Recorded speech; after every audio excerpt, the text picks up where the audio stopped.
अक्सर total loss cases में एक सवाल हर एक बंदे के जहन में बना रहता है कि यार गाड़ी के जब टोटल लॉस हो जाता है तो उसमें फिर पेमेंट कितना मिलना है, उसे कितना पैसा मिलेगा इंश्योरेंस कंपनी से।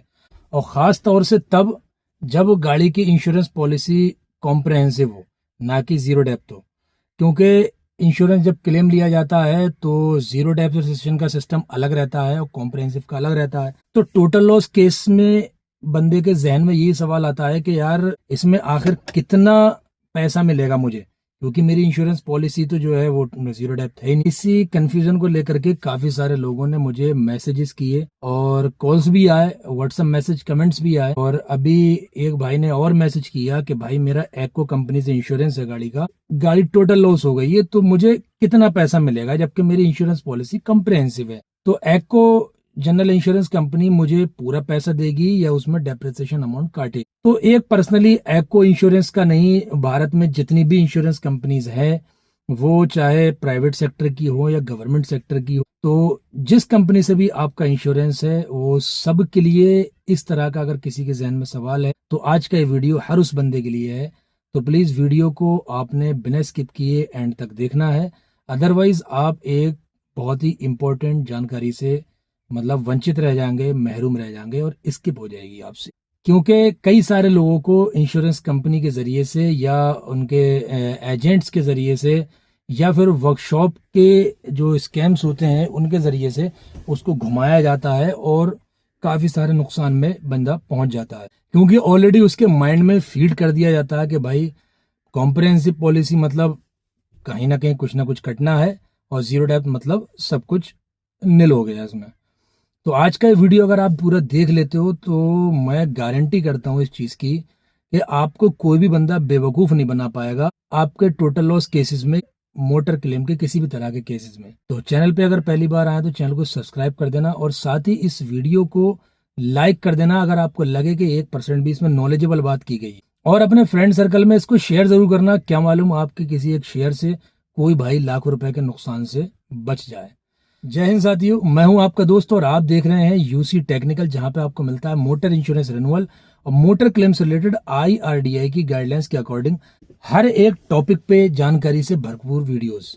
तो जैसा कि थंबनेल आपने देखा और थंबनेल देख करके आप वीडियो पे क्लिक किया है तो इंशाल्लाह आपको उसी से रिलेटेड ही पूरी जानकारी इस वीडियो में मिलने वाली है। तो आज का जो मसला है वो किसी एक बंदे का पर्टिकुलर नहीं है, वो मुझे ऐसा लगता है जिन लोगों की भी कॉम्प्रहेंसिव पॉलिसी है लगभग 90% ऐसे बंदे कंफ्यूज रहते हैं टोटल लॉस के केसेस में जब उनकी गाड़ी टोटल लॉस हो जाती है और साथ ही इंश्योरेंस पॉलिसी उनकी कॉम्प्रहेंसिव होती है ना कि निल डेप, कि भाई इसमें कितना कटेगा कितना मिलेगा। कंफ्यूज रहते हैं और डर के मारे पूछते नहीं है, किसी से बात नहीं कर पाते हैं वो, कि उनको लगता है कि यार कहीं कुछ गलत ना हो जाए, बात करना पूछना। तो ये सारे सवालों का जवाब आज के इस वीडियो में आपको मिल जाएगा और मुझे उम्मीद है इंशाल्लाह आप ये वीडियो देख लेंगे तो फिर आपको कहीं कोई आपका माइंड को डाइवर्ट नहीं कर पाएगा। सबसे पहले समझने का मीन्स ये है कि टोटल लॉस, जैसा कि मैं अक्सर अपनी वीडियो में बताता हूँ, वो होता है जो आपकी इंश्योरेंस पॉलिसी का जो आईडीवी लिखा होता है इंश्योरेंस पॉलिसी में, उस आईडीवी का रिपेयरिंग कॉस्ट अगर 75% ऊपर जा रहा है ना कि एस्टिमेट कॉस्ट, तो इंश्योरेंस कंपनी उसको टोटल लॉस मानती है। यानी कि 75% से ज्यादा इसको रिपेयर करने का खर्चा आ रहा है तो वो गाड़ी टोटल लॉस हो गई। कई सारे भाई को ये लगता है कि यार एस्टीमेट इसका बन गया है तो फिर यही फाइनल है। फाइनल नहीं होता एस्टीमेट। एस्टीमेट मतलब एक लमसम अमाउंट होता है, ना कि वो फाइनल डिसीजन होता है। फाइनल वो होता है जो सर्वेयर सर्वे करता है आकर के और फिर जो ऐसे जो उसमें असेसमेंट करके जो निकालता है कि भाई गाड़ी में ये काम होना है एक्चुअल में, ये नहीं होना है, वो होता है एक्चुअल रिपेयरिंग कॉस्ट। वो कॉस्ट अगर जा रही है 75% से ऊपर, एस्टीमेट जो इंश्योरेंस की आईडीवी लिखी है, तब इंश्योरेंस कंपनी से टोटल लॉस मानती है। अब बात आ जाती है अपने टोटल लॉस अगर गाड़ी हो जाती है तो पैसा कितना मिलेगा, इसमें हमें कुछ कटेगा उसमें से या डायरेक्टली सब कुछ मिल जाएगा हमें। तो सबसे पहले बात कर लेते हैं अपन निल डेप इंश्योरेंस की। जो जीरो डेप बीमे वाले लोग हैं तो उनको तो नहीं है कंफ्यूजन, क्योंकि उन्हें लगा है कि उन्हें पता है कि हमारा जीरो डेप बीमा है तो पूरा का पूरा हमें आईडीवी मिलेगा। लेकिन वहां पे भी कुछ कटता है जिसे बोलते हैं कंपलसरी एक्सेस क्लाउज, जो फाइल चार्ज भी बोला जाता है और डिडक्टेबल अमाउंट भी कहते हैं उसको।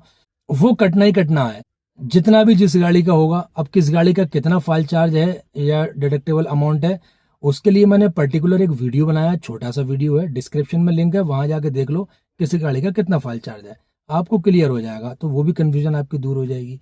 बहरहाल इसके अलावा कुछ और अगर कंपलसरी डिडक्टेबल उसमें लिखे हैं पॉलिसी के अकॉर्डिंग, तब आपको कटने हैं, अदरवाइज आपको पूरा का पूरा आईडीवी अमाउंट वहां पे सेटल किया जाएगा। आईडीवी अमाउंट जितना भी है उस पे आपके क्लेम को सेटल किया जाएगा।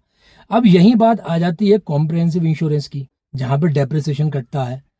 भाई किसी गाड़ी का मान लीजिए क्लेम आया, छोटा मोटा कोई 10-20-50 हज़ार रुपए का नुकसान हुआ, कॉम्प्रिहेंसिव इंश्योरेंस है तो उसमें गाड़ी की एज के अकॉर्डिंग डेप्रिसिएशन अमाउंट कटता है कि भाई 3 साल पुरानी गाड़ी है तो 35% कटेगा, 5 साल पुरानी गाड़ी है तो 50% कटेगा, प्लस सालवेज कटेगा।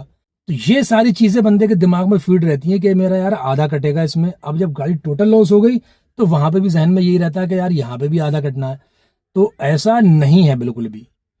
टोटल लॉस का जो मसला है, जो केस है, वो बिल्कुल अलग है, और रिपेयरिंग का जो रूल है वो अलग है। रिपेयरिंग का रूल जो है आईआरडीआई की गाइडलाइंस के अकॉर्डिंग वो ये है कि जो आपकी गाड़ी की एज है, जितनी पुरानी आपकी गाड़ी है, जितनी साल पुरानी गाड़ी है, उसके हिसाब से उसका डेप्रिसिएशन अमाउंट कटे। रिपेयरिंग वाले केस में अगर आपकी गाड़ी रिपेयर होती है, ना कि टोटल लॉस, और अगर गाड़ी आपकी टोटल लॉस में चली जाती है, यानी कि गाड़ी खत्म हो गई, रिपेयर होने के लायक ही नहीं है, तो भाई आपको ये चीज मालूम होना चाहिए कि गाड़ी में ऑलरेडी जो आईडीवी लगाई गई है उसकी वो डेप्रिसिएशन वगैरह सब काट पीट के लगती है। करंट टाइम में जो गाड़ी की मार्केट वैल्यू होती है वही आईडीवी उसमें लगाई जाती है इंश्योरेंस में, कि भाई अभी गाड़ी की कीमत इतने रुपए की है, मान लो 10 लाख रुपए की कोई गाड़ी खरीदी, 3 साल बाद वो 7 लाख की बची या 6 लाख की बची, तो जो करंट टाइम मार्केट वैल्यू होती है गाड़ी की, उसी को ही ध्यान में रखते हुए गाड़ी की आईडीवी लिखी जाती है इंश्योरेंस में। अब जब टोटल लॉस हो गई, यानी कि सब कुछ खत्म हो गया, डिस्ट्रॉय हो गई फुल, तो वहां पे फिर डेप्रिसिएशन का मतलब ही नहीं है, क्योंकि कुछ पार्ट थोड़ी होना है, वो तो पूरी ही गाड़ी खत्म हो गई, डिस्ट्रॉय हो गई फुल गाड़ी वो। तो वहां पे फिर कोई डेप्रिसिएशन वाला मसला नहीं रहता है। सीधे सीधे जो आईडीवी लिखी गई है गाड़ी में, इंश्योरेंस डिक्लेयर वैल्यू, उसी पे ही आपके क्लेम को सेटल किया जाएगा, ना कि उसमें से गाड़ी की एज के अकॉर्डिंग डेप्रिसिएशन कटेगा। ये ऐसा रूल है आईआरडीआई का।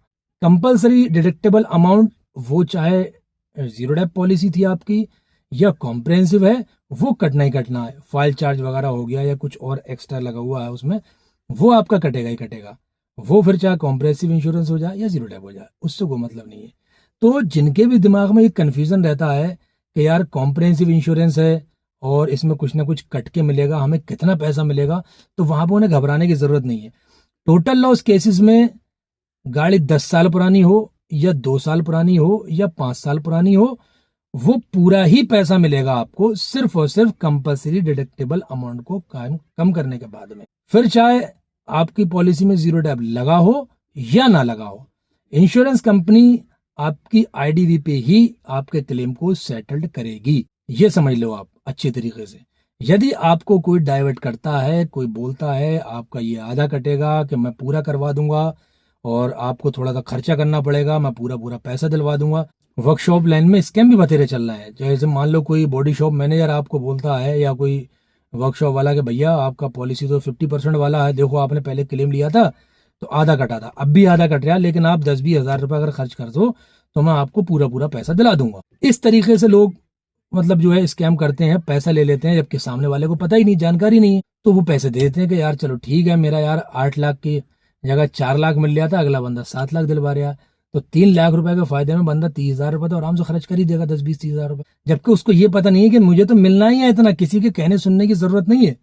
इंश्योरेंस कंपनी सेटल्ड ही आईडीवी पे करेगी, वहां मेरा या किसी के कहने से वहां पे कुछ नहीं होना है, वो तो आपको पैसा मिलेगा ही मिलेगा। आपने पैसा ही पूरा इंश्योरेंस का दिया है, प्रीमियम आपकी गाड़ी की आईडीवी जितनी लिखी है उसको सिक्योर करने। जब वो खत्म हो गया तो वो पैसा चाहिए आपको। भाई आपने प्रीमियम किस चीज का दिया कि आपकी गाड़ी मान लो 7 लाख की है, 10 लाख रुपए की उसमें कीमत लिखी है, उसको सिक्योर करने के लिए आपने इंश्योरेंस किया अपनी गाड़ी का। तो जब वो खत्म हो गई तो वो पैसा कहाँ चाहिए, लॉजिकली है वो पैसा चाहिए फिर हमें। तो वहां पे तो फिर कोई कटने का मसला ही नहीं है कि डेप्रिसिएशन के ये और वो। तो ये अगर कोई उसके साथ करता है तो वो आपको बेवकूफ बना रहा है, सरस किसी की बातों में ना आए आप। हाँ, जो डिडक्टेबल अमाउंट है वो कटना है। अब यहाँ पे एक चीज और आती है, साल्वेज।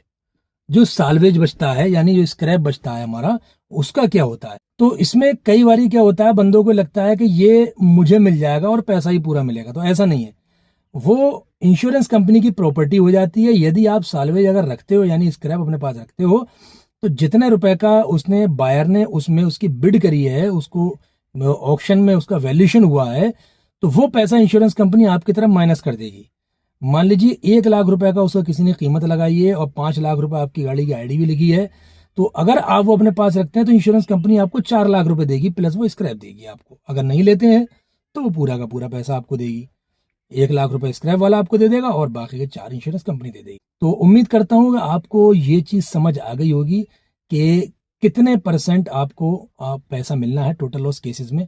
फिर वो चाहे किसी भी इंश्योरेंस कंपनी से आपका इंश्योरेंस हो, सारे का सारा रूल एक ही है, जो insurance regulatory and development authority of India के अधीन काम करते हैं, IRDAI की रूल्स ऑफ रेगुलेशंस को फॉलो करते हैं। तो यहाँ पे आपको बिल्कुल ही पैनिक होने की, घबराने की जरूरत नहीं है। यदि कोई आपको साथ फ्रॉड कर रहा है तो आप उसको ये वीडियो दिखा सकते हैं।